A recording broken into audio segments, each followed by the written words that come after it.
Hey YouTube, welcome to Jeff and Paper Gary. It is Sunday, June 7th, which marks the third consecutive day in the garage, which feels really awesome. That doesn't happen all that frequently recently. So, continuing to work on the elevators, as you know if you're following along. And we're at the point now where we're going to start riveting together the right elevator. So, let's dig in and see what we learn. Hey, right out of the gate, I want to make a correction that future Jeff or past Jeff, I guess, at this point, because I'm doing this voice narration many days or almost a week after I recorded this video. But a mistake that past future Jeff makes in referencing Avidyne as the avionics set that I'm going to be putting in my aircraft, and that is false. I don't know why that word popped into my head. I am not putting Avidyne in my airplane.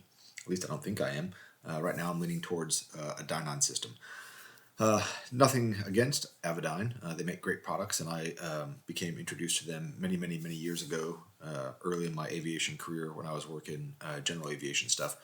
But just not the setup that I think I'm going with. I really like the Dynon product, and so at this point, which is way early and very premature to be seriously thinking about that, other than in terms of compatible electric trim tab servos.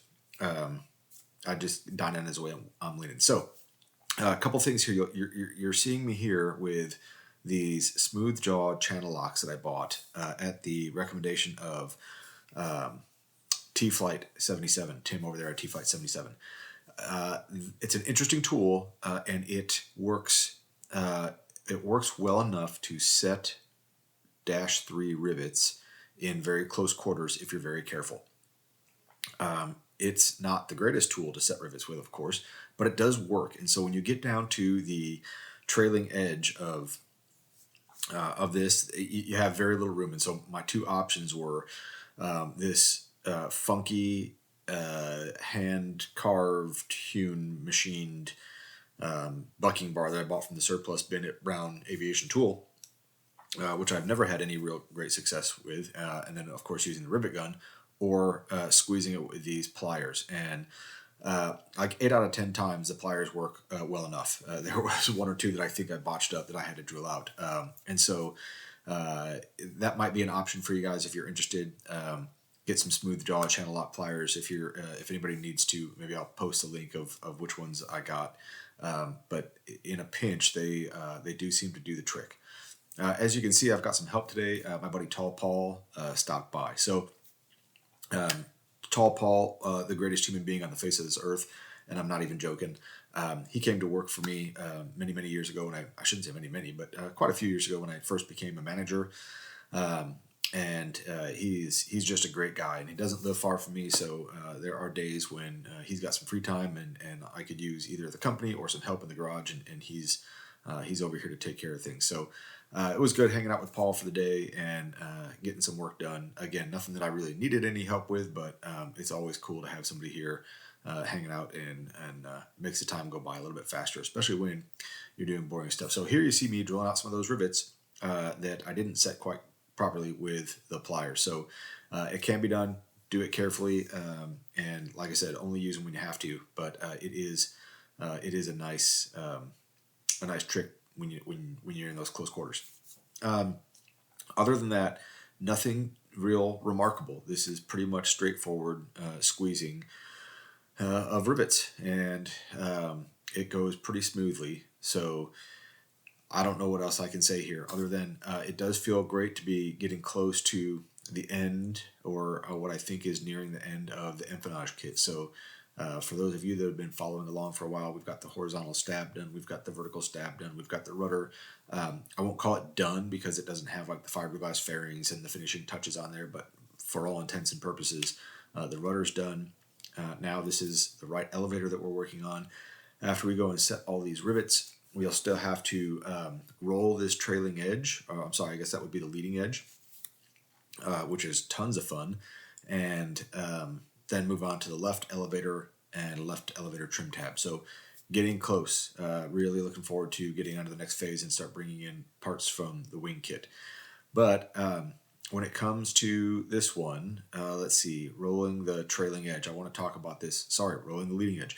I want to talk about this because I just saw somebody post some pictures of this online. They were working, I think, on an Rv-8 and had some struggles here. It is not easy. and I don't recommend doing all 3 sections at once. I originally tried that with my rudder, tried to get like one long bar and do all of that all at once. That's really tough to do. And I think that if you use the same method or process on each section, you're probably going to come out just fine. I wouldn't think there's going to be any kind of great deltas or differences between the curves and the bends, so that it's not going to line up. It's going to look really smooth. Ultimately, that's what I did. I did it a section at a time, and when they all closed up, they lined up very well, and it all goes nice. You have to be really careful, and the book tells you, the manual tells you, you have to kind of lift up on that pipe as you're rolling, because you can crease that skin there. So we'll get more into that when I do these things. I did want to mention, you see us torquing here. So this is torquing down those 2 screws that hold the counterbalance weight in place. And I think it's somewhere in like section 5.20 of the manual. It gives you the torque specs for the certain size of bolts. And so you get yourself a digital torque wrench or something that'll measure the running torque of the nylock nut that goes on there, because you have to add that to the final torque that you're supposed to have. So this was something new to me, honestly. Back in A&P school, when I went to college, I don't recall them teaching that. If they did, I must have missed that day. But in here, in the manual, right, it tells you get a digital torque or get a torque wrench that you can measure how much torque is being applied when you're running that nylock nut through the nylock portion of that, so you can add that portion, add that amount to the final torque. So I think as I was tightening that down, my torque wrench read like 10 inch-pounds, and so I added that to my overall torque spec to make sure that we tighten those to appropriate levels.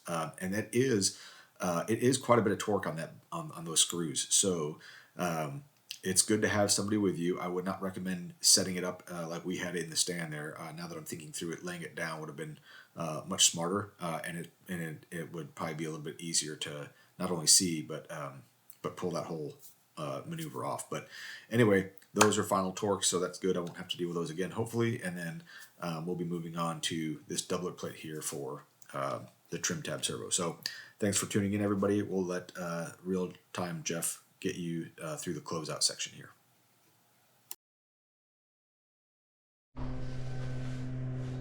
Sorry guys, I forgot about you.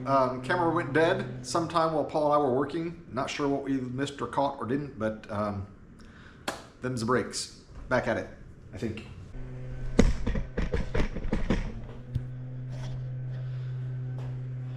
Okay, so unfortunately we're not back for very much because I just realized that I don't think it's going to rain today, and I need to get out and take care of my lawn before it gets too deep to cut.